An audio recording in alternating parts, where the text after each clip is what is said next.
regalo ni Louis Sedano para sa mga kaluluwa nila Felix and Leonida Macali, Mauricio Berran, Edna Cabanting, Maylene Victoria Flores,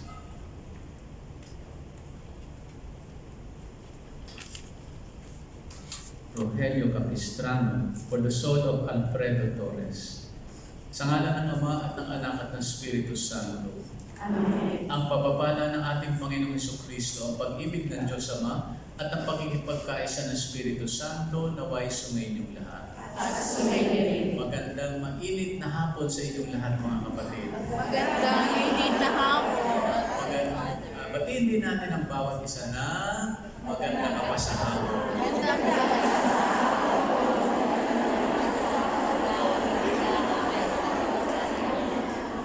Medyo lumamig ang panahon.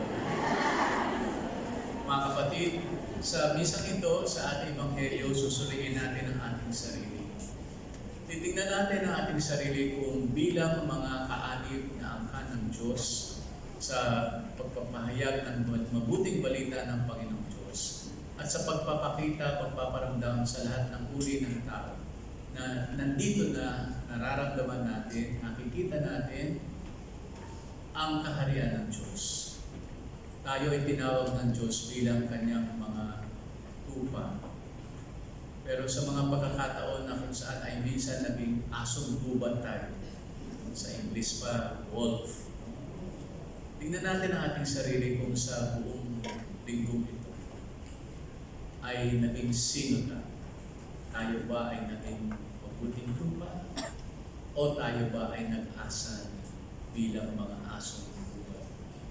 Sa mga pagkakataon na hindi na maganda yung ating pagpapamalas sa buong linggong ito, sa ating pagdalo sa misang ito, sa ating paghahanda, humingi muna tayo sa Diyos ng kanyang kapatawaran.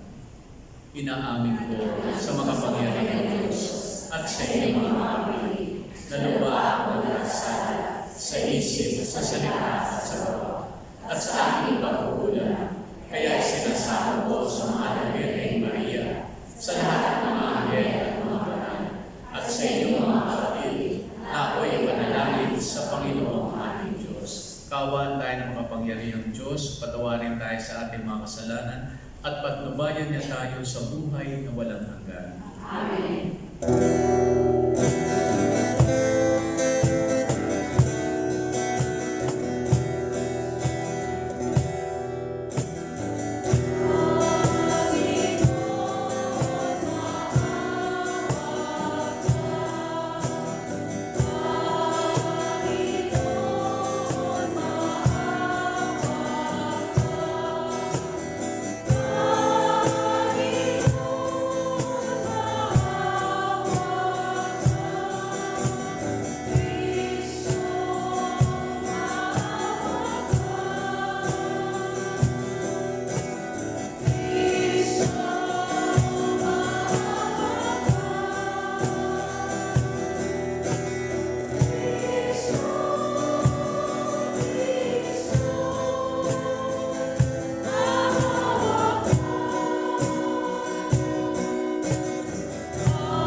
Ibinangon mo sa pagkatapat ang sangkatauhang masuwayin.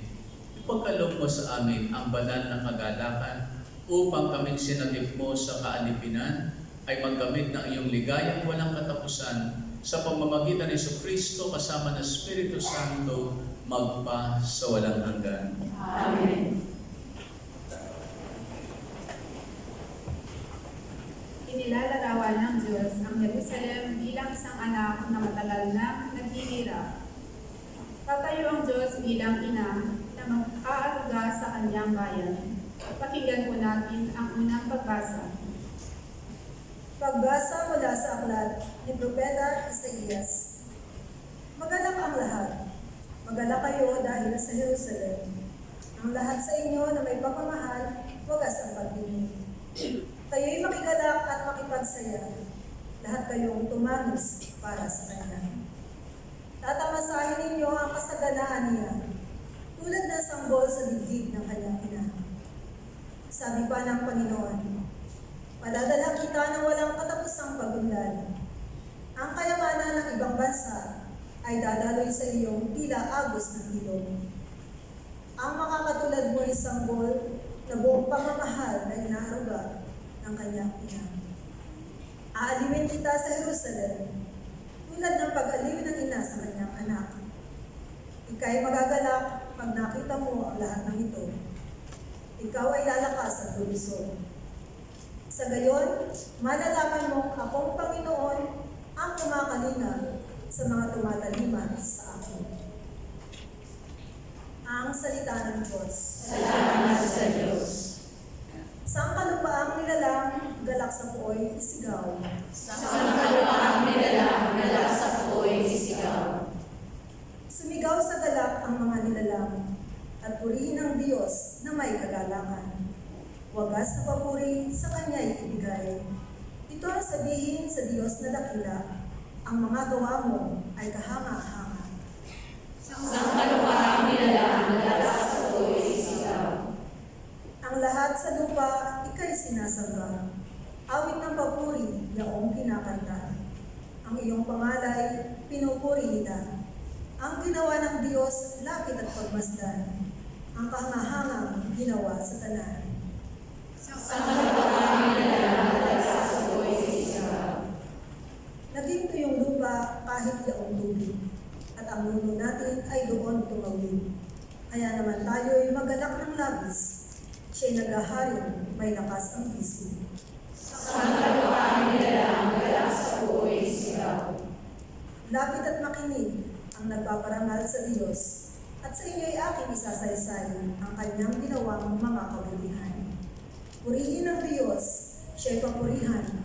Yamang ang daing ko'y kanyang pinakinggan, at ang pag-ibig niya ay aking kinamtan.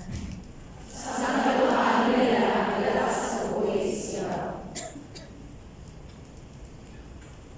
Isa na lamang ang pinagmamalaki ni San Pablo ngayon.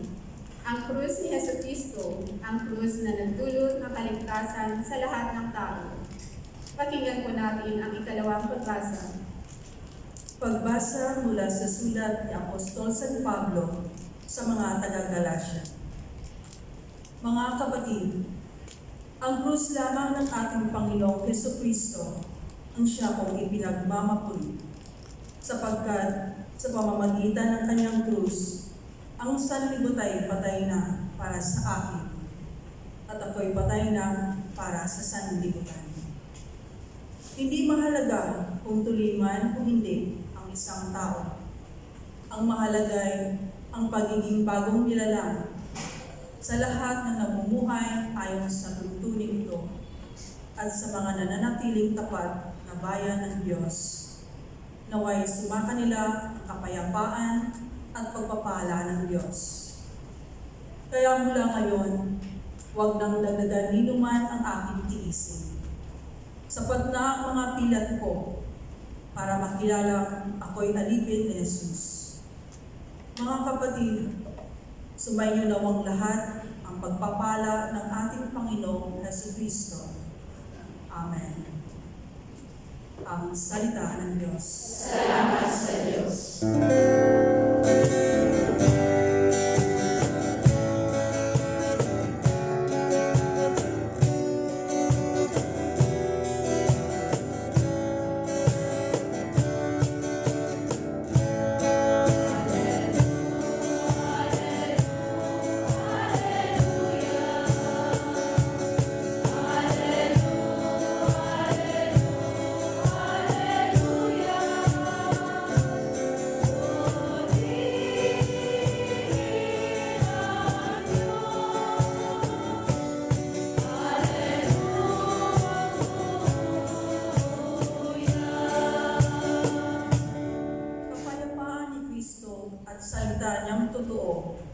naway manahan sa inyo.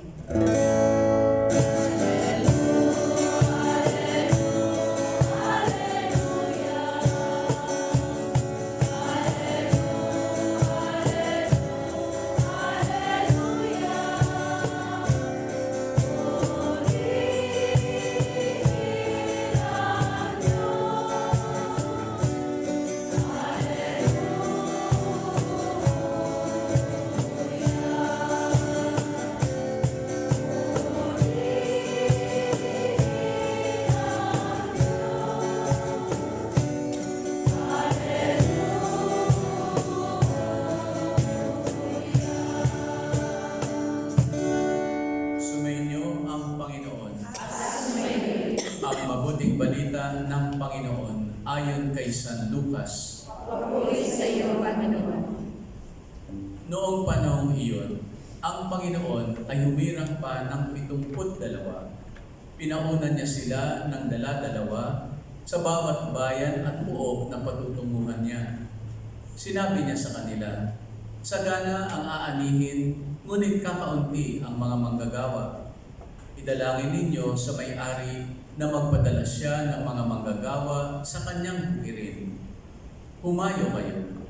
Sinusugo ko kayo parang mga kordero sa gitna ng mga asong gubat.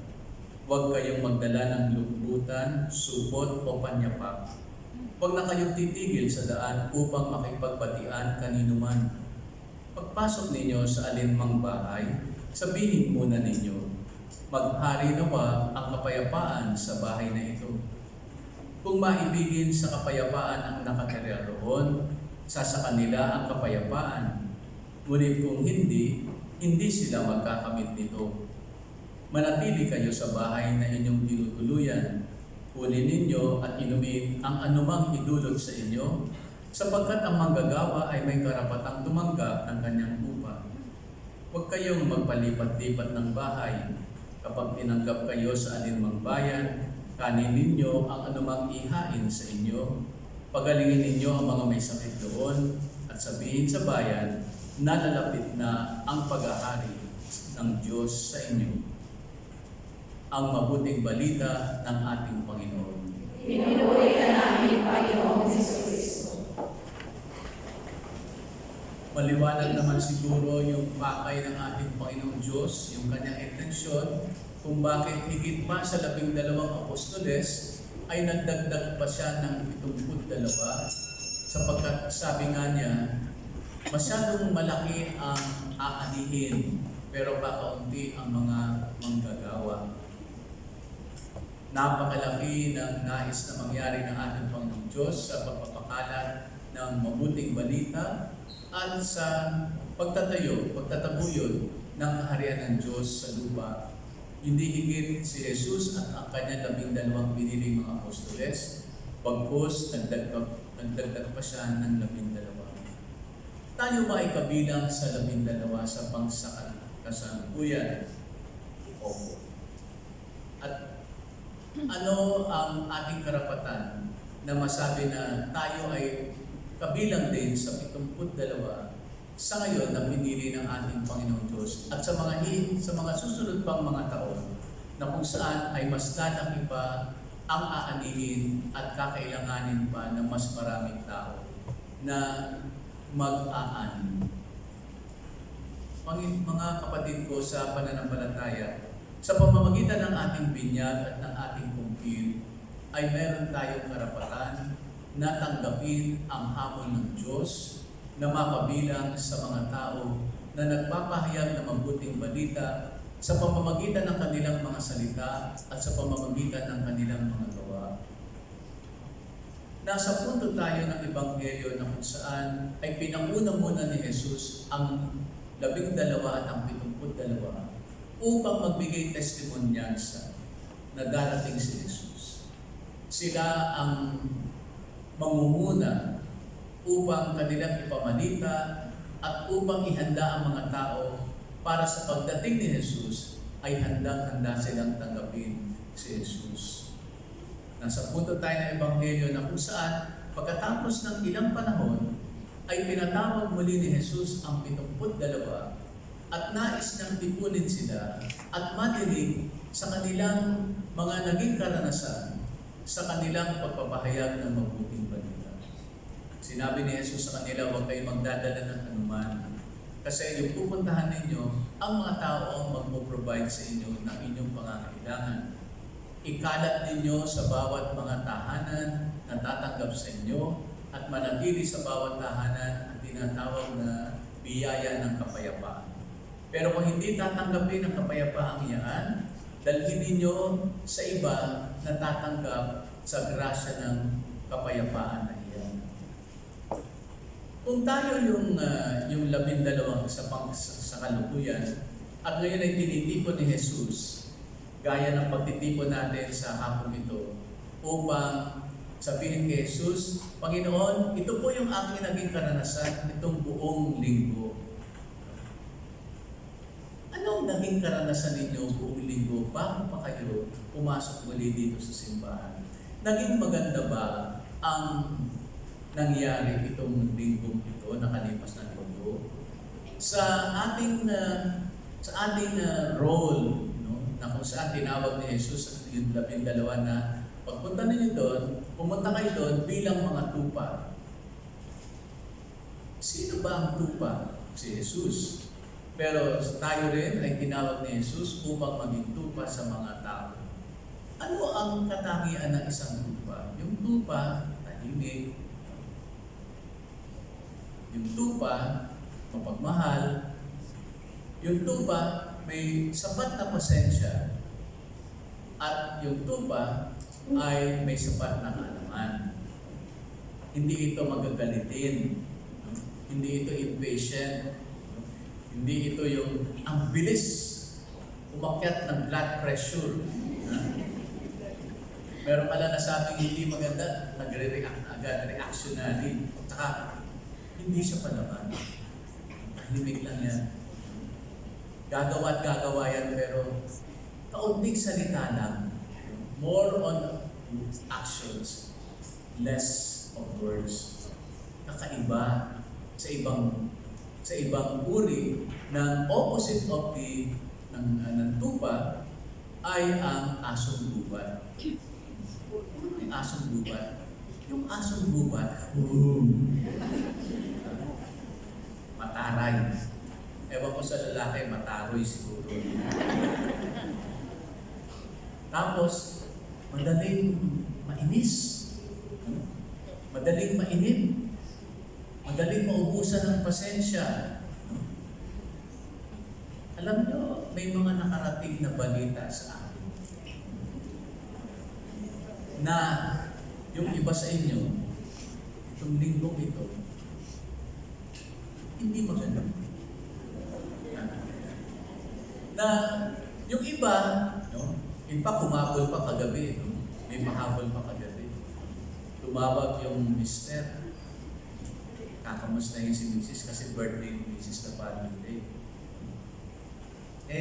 Nakasagutan ng asawang babae yung amo niya bago pa tumawag si Mr. Tumawag si Mr. Kita ni Mrs. Ano gusto mo? Ba't na tumawag niya? Di yung birthday greeting ng asawa, wala na. Hindi, nagpakasakali lang ako, baka busy kayo. Sige lang, bukas na lang. Maganda yung intensyon ng asawa, pero ang sagot, taliwas. Tumawag naman yung anak. Pagtawag ng anak, iba ang timplada ni Mrs. Masaya. O anak, ready na ako sa graduation mo. Ay, next year pa yata. Anak, ready na yung tarpaulin. Pinamalita ko na sa mga kaibigan ko. Ito nga yung mga red packet nila, congratulations sa graduation mo. Nay, hindi kinaya. Pero Nay, kung ano man yung mga pinaghandaan ninyo, lalo na yung isusuot ninyo, pwede pa rin yan next year. Aakyat kayo sa stage. Ito talaga anak, bakit? May matatanggap po ako. Ano yun anak? Best in attendance. Mga kapatid, linggo-linggo nagsisimba tayo. Linggo-linggo, itinataas ng pari yung posya at sasabihin, ito ang kordero ng Diyos na nag-aalis ng mga kasalanan na sa liputan. Mapapalad kayong inanyayaan sa kanyang hapagkainan.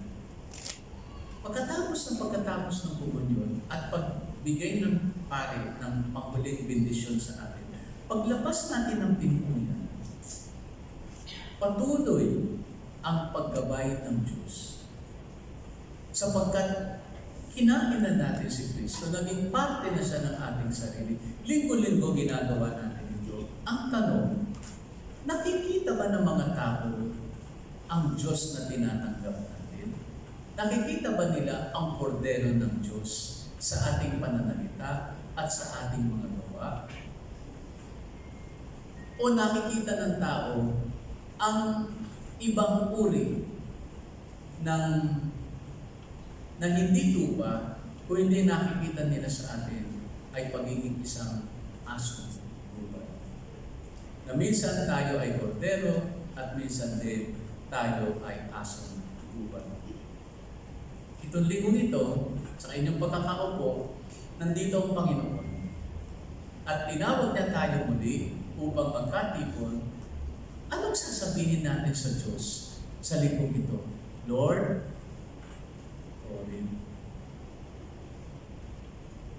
hindi ko na pigilan ang aking sarili.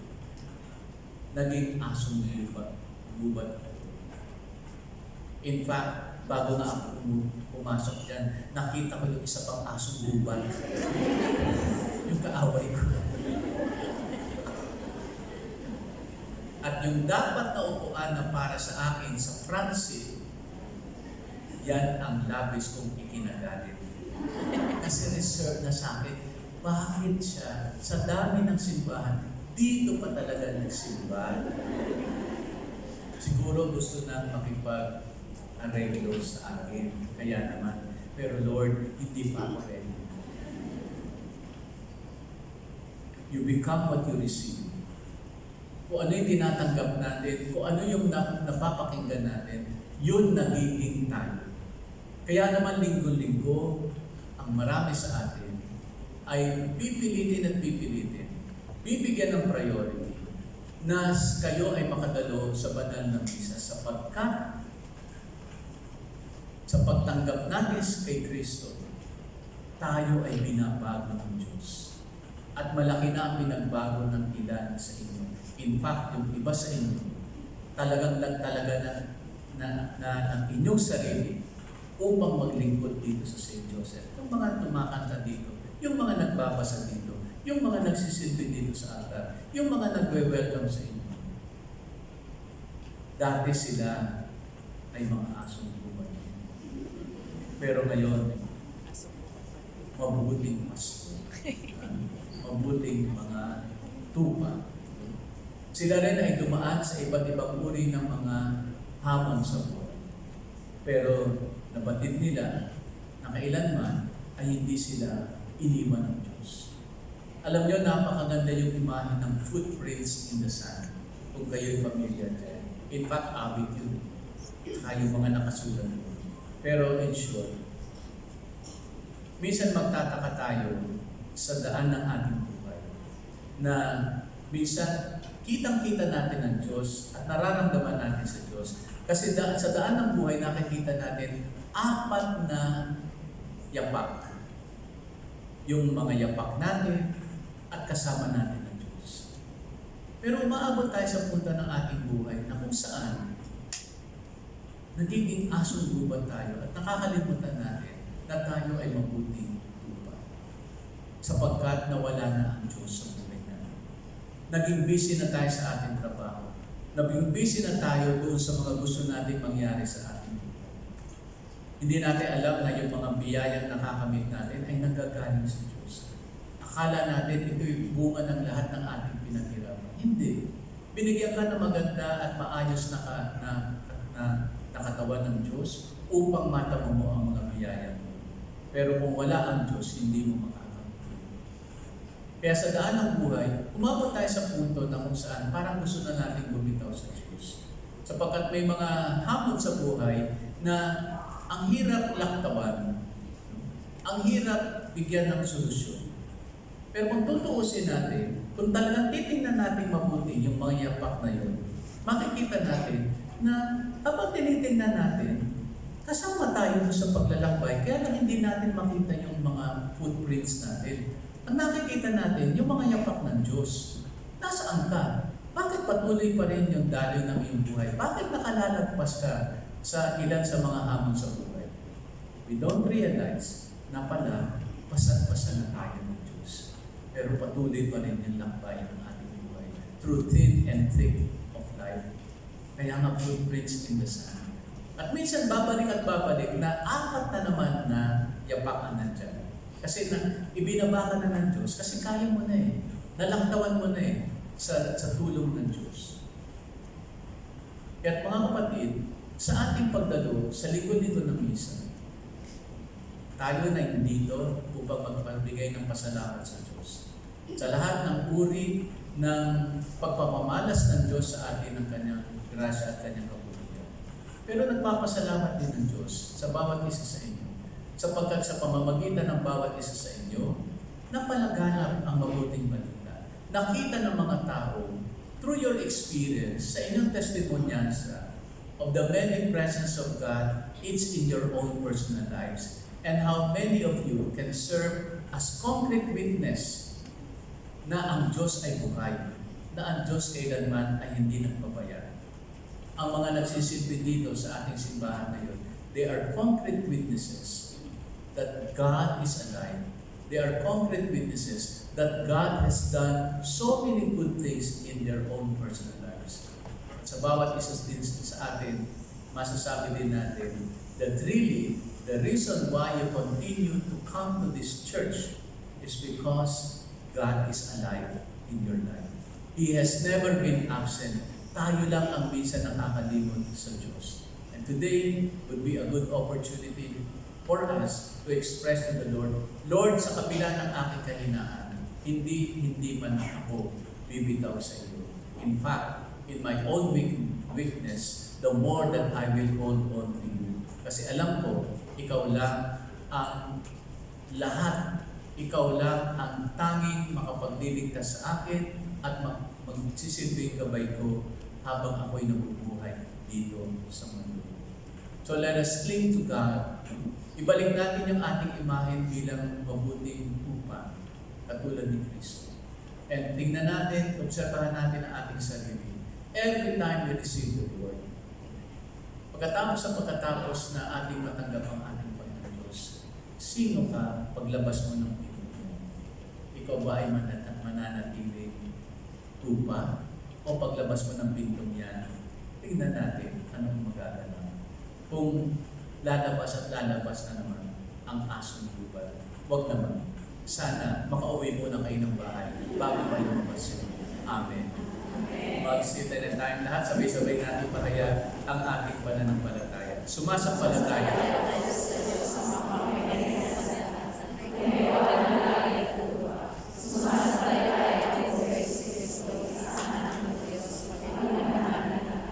Nagkatapos siya ng Espiritu Santo, ipinanganak sa Mariang Belen, pinagpakasakit ni Poncio Pilato, ipinako sa krus, namatay, inilibing, nanawag sa kanyang roroonan ng mga lima, na may kanyang araw ng buhay ng muli, umakyat sa langit, naluluklok sa kanan ng Diyos ang mga pangyarihan sa lahat.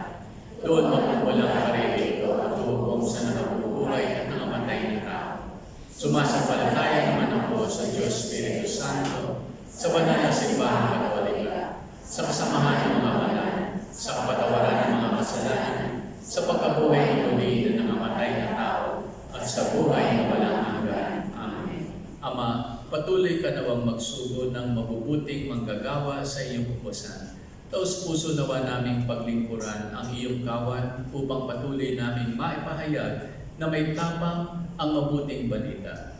Buong pagtitiwala tayo manalangin, Panginoon, dinggin mo ang iyong bayan. Panginoon, dinggin mo ang iyong bayan.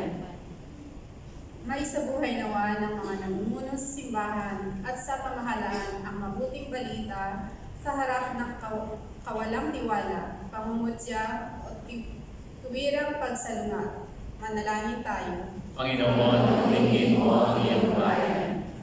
Matatunawa ng aming mga lingkod bayan na sila may mga misyonero rin, na sila rin tinawag upang maging buhay na saksi ng mabuting balita sa mga larangang pinabibilangan nila.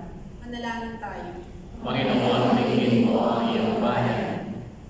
Patuloy nawang madama ang awa at pakikisa mo, O Diyos, sa iyong kawan, sa pamamagitan ng mga apostolado ng mga misyonero, relihiyoso at relihiyosa. Huwag nawa silang panghinaan ng loob sa kabila ng pagtatakwil o patalikod ng mga taong nais nilang paglingkuran. Manalangin tayo. Panginoon, tingin mo ang iyong bayan. May pahayag nawa ng bawat Kristiyanong pamilya si Jesus, kahit na ang krus ay mistulang mukha ng paghihirap at kahihiyan sa ihilang. Manalangin tayo. Panginoon, tingin mo ang iyong bayan. Makasumbong nawa ng kapayapaan at pagpapatawad ang mga kapatid namin yumaon sa liwanag na dulot mo, Ama. Manalangin tayo. Panginoon, tingin mo ang iyong bayan. Sa ilang sandali ng katahimikan, itaas natin sa Diyos ang ating mga personal na kahilingan. Gayon din ang mga kahilingan ng mga pangangailangan ng ating pamayanan.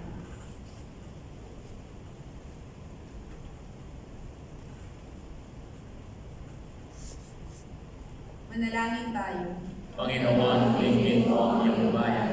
Ama, maipagpatuloy nawa namin ang misyon ni Jesus upang kami maging karapat-dapat na tawagin mga anak mo sa pamamagitan ni Jesucristo, aming Panginoon.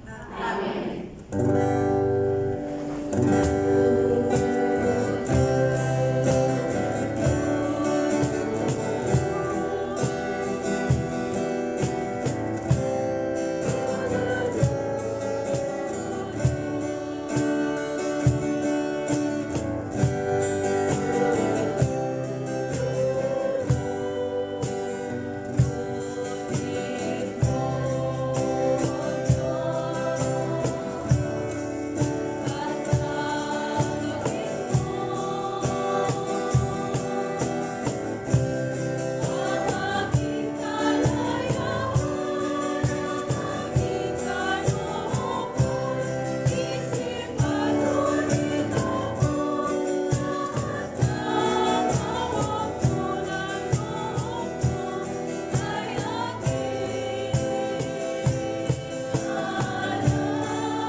Diyos, amang makapangyarihan sa lahat.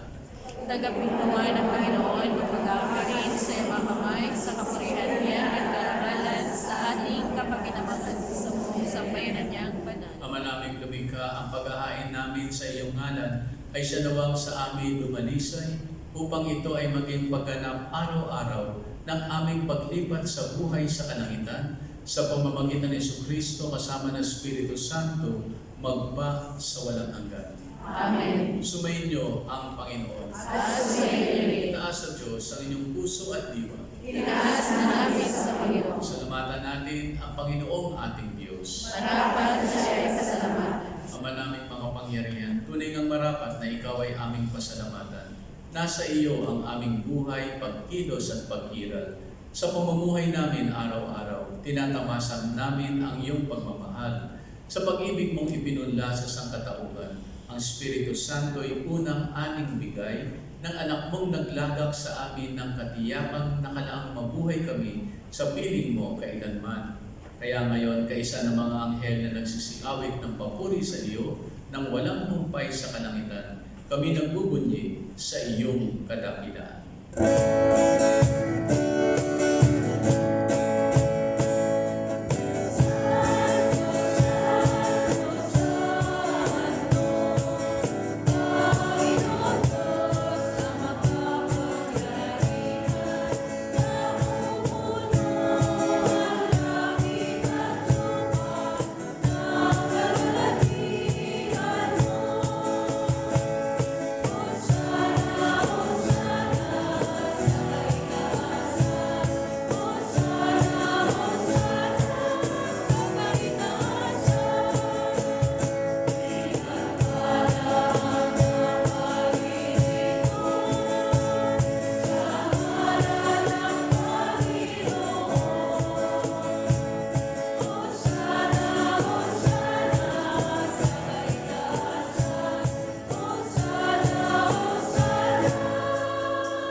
Kaya't sa pamamagitan ng iyong Espiritu, gawin mong banal ang mga kaloob na ito upang para sa amin maging katawan at dugo ng aming Panginoong si Jesucristo.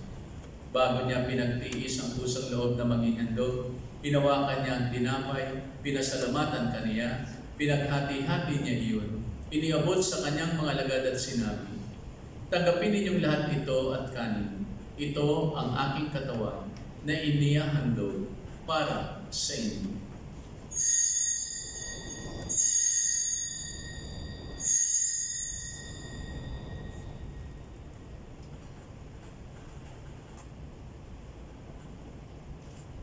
Gayun din naman, pagkatapos ng hapunan, hinawakan niya ang kanis, muli kanyang pinasalamatan, iniabot niya ang kanis sa kanyang mga lagad at sinabi, "Tanggapin ninyong lahat ito at inumin. Ito ang kanis ng aking dugo, ng bago at walang hanggang tipan, ang aking dugo na ibubuhos para sa inyo at para sa lahat, sa ikapagpapatawad ng mga kasalanan.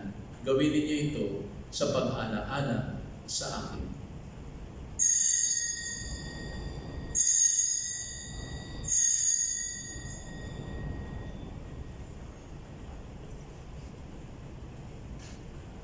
Ipagdangal natin ang misteryo ng ating pananampalataya.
Kaya't iniaalay namin sa iyo ang tinapay na nagbibigay buhay at ang kalis na nagkakaloob ng kaligtasan. Kami nagpapasalamat dahil kami iyong minarapat na tumayo sa harap mo para maglingkod sa iyo. Sinasamo namin kami magsasalo-salo sa katawan ng dugo ni Kristo ay mabuklod sa pagkakaisa sa pamamagitan ng Espiritu Santo. Ama, lingapin mo ang iyong simbahang ilaganap sa buong daigdig. Puspusin mo kami sa pag-ibig kaysa ni Leo, ika-14 na aming Papa, at ni Cardinal Stephen Chow na aming Obispo at ng Tanang Kaparian. Alalahanin mo rin ang mga kapatid naming nahimlay na may pag-asang sila'y muling mabubuhay, gayon din ang lahat ng mga pumanaw. Kawaan mo sila at patuloyin sa iyong kaliwanagan. Kawaan mo at pagindapatin kaming lahat na makasalo sa iyong buhay na walang wakas, kaysa ng mahal na Birhen Maria na Ina ng Diyos, kaysa ng mga apostol at ng lahat ng mga banal na namuhay dito sa daigdig ng kalugod-lugod sa iyo. Maipagdiwang nawa namin ang pagpupuri sa ikararangal mo sa pamamagitan ng iyong anak na aming Panginoong si Jesucristo.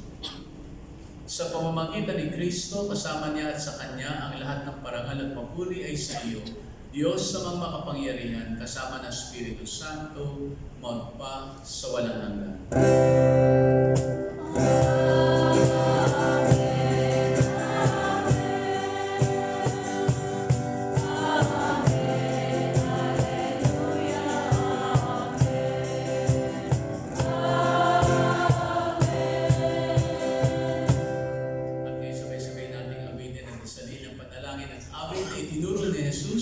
Sa ating Amang nasa langit.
Iligtas sa kasalanan at ilayo sa lahat ng kapahamakan, samantalang aming pinananabikan ang dakilang araw ng pagpapahayag ng tagapagligtas naming si Jesucristo.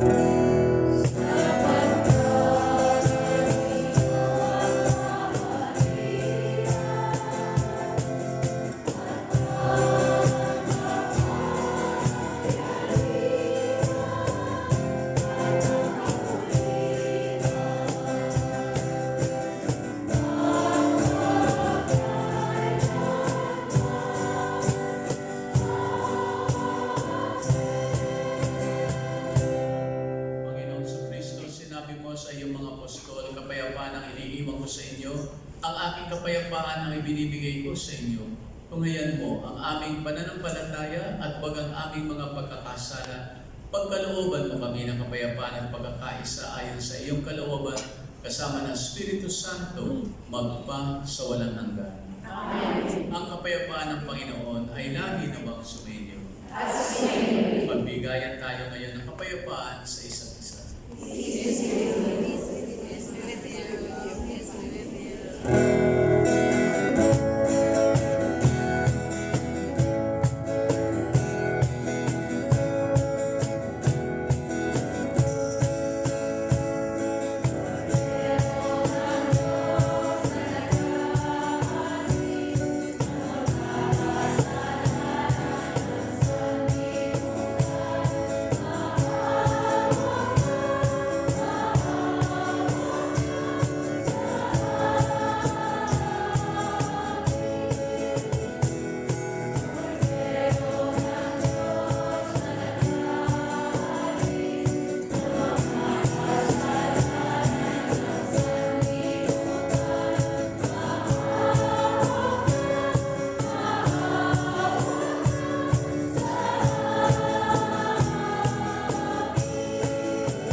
Kristo, ang kordero ng Diyos. Narito siya nag-aalis ng mga kasalanan ng sanlibutan. Mapapalad tayong inanyayahan sa kanyang hapagkainan. Panginoon, hindi ako karapat-dapat na magpatuloy sa iyo. Ngunit sa isang salita mo lamang ay gagaling na ako. Ang katawan ni Kristo ay magdulot sa atin ng buhay na walang hanggan. Amen.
Magsitayo bang lahat? Manalangin tayo. Ama naming mapagmahal, kami iyong pinapakinabang, ay loobin mong laging lumingon sa pinanggalingan ng tinanggap namin ngayon para pagsaluhan sa pamamagitan ni Jesucristo kasama ng Espiritu Santo, magpa sa walang hanggan. Amen. Parish announcement. The new academic year of St. Joseph Sunday School will start in September 2025. Registration of new students has already begun. The application form and guidelines can be obtained at the parish office or downloaded from St. Joseph's Church website. Thank you. Sumainyo ang Panginoon. Magsiyo po kayo at hingin ang pagpapala ng Diyos. Ama namin mapagpala, ipagkaloob mong makilala ng iyong bayan ang ipinahayag na sinampalatayanan at mahalin ang tinanggap sa pagdiriwang na banal na pakikinabang sa pamamagitan ni Jesucristo kasama ng Espiritu Santo magpa sa walang hanggan. Amen. At pagpalain kayo ng makapangyarihang Diyos, ang Diyos Ama, Anak, at ng Espiritu Santo. Amen. Tapos na ang ating pagdiriwang, humayo kayong taglay ang kapayapaan upang ang Panginoon ay mahalin at paglingkuran. Salamat sa Diyos.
Oo, maliit lang to na, ano, na isla.